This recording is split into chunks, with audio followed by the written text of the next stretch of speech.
Bonjour à tous, je vais pour ce premier tutoriel consacré à Workflow essayer de vous donner une idée de ce qu'il est possible de faire avec cette app en commençant par un exemple très simple. Tout d'abord, il faut comprendre que certaines tâches sont rébarbatives, ennuyantes, trop longues, que l'on aimerait bien les confier à la machine afin de garder du temps pour faire des choses plus intéressantes. Ainsi, en classe, il m'arrive souvent de prendre une photo par exemple du tableau et de l'envoyer sur Evernote. Malheureusement, j'ai cessé de payer un abonnement que je trouve un peu cher et j'ai donc la version de base limitant à 60 mégas par mois le poids total des fichiers que j'envoie.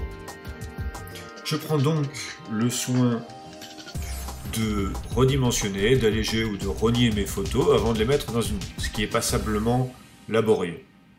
Tout d'abord, j'ouvre cette image dans Pixelmator.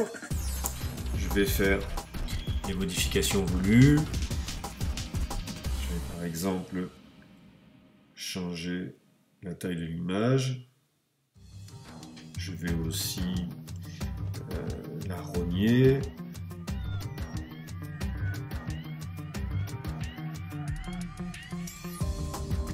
Voilà.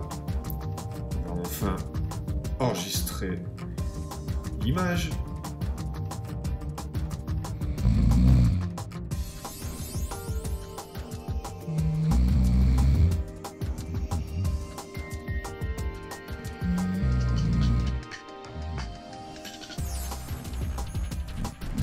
Tout cela est un peu long et peut aisément être automatisé avec Workflow. Nous allons donc créer notre premier Workflow en tapotant sur le petit bouton en haut à droite de l'écran. On nous demande alors quel type de Workflow nous voulons créer. Et nous allons choisir pour ce premier exemple normal, ce qui correspond à un Workflow que l'on lance le plus simplement du monde en allant dans Workflow. Dit ainsi, cela peut paraître assez évident, mais n'en est pas toujours de même. On va ensuite choisir une première action dans la colonne de gauche. Pour s'y retrouver dans la multitude de possibilités, on va utiliser le moteur de recherche et on va taper photo. On va choisir Take Photo et on va glisser cette action dans la partie de droite. Quand on lancera notre workflow, l'appareil sera automatiquement ouvert. Ensuite, on va vouloir éditer notre image. Tapons donc Edit, Edit Image et glissons encore cette action dans la colonne de droite. Nous devons alors choisir quel outil nous désirons programmer. Pour ma part, c'est Crop qui m'intéresse, puisque je voudrais rogner l'image. Assez curieusement, pour redimensionner l'image, il faut choisir une autre action qui s'appelle Resize Image. On glisse et on dépose donc. On va régler ça sur 900 pixels, mais il y a d'autres possibilités que nous explorerons plus tard. Ensuite, on peut faire quelques petites choses amusantes.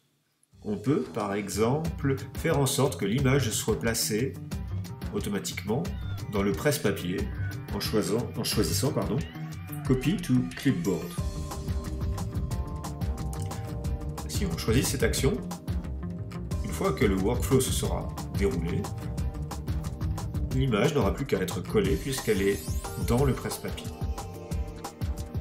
Mais on peut aussi choisir d'envoyer l'image directement dans l'app que l'on veut, en choisissant Append to Note. On a plusieurs choix qui varient souvent en fonction des apps installées sur l'iPad. Je vais choisir Evernote et on peut même choisir à l'avance dans quel carnet on désire mettre l'image.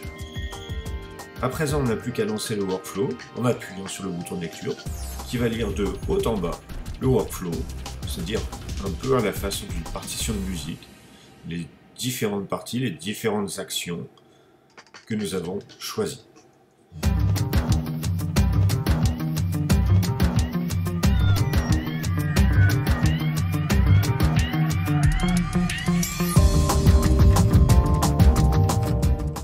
J'ai fait l'essai à la main ou avec Workflow.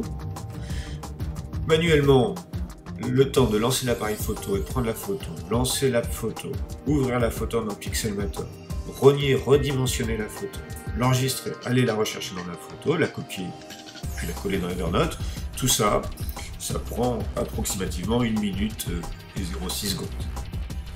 Inversement, si vous le faites avec Workflow, vous lancez le Workflow, vous laissez les tâches s'effectuer, les actions s'effectuer d'elles-mêmes dans le Workflow, et bien tout cela va prendre à peu près 25 secondes.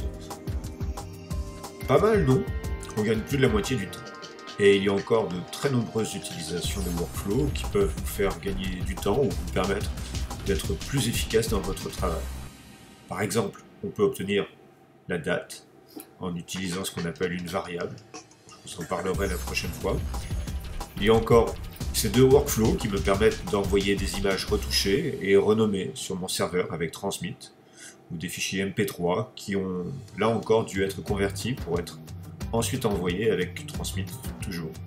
C'est très pratique quand vous avez un site web et que vous travaillez avec votre seul iPad.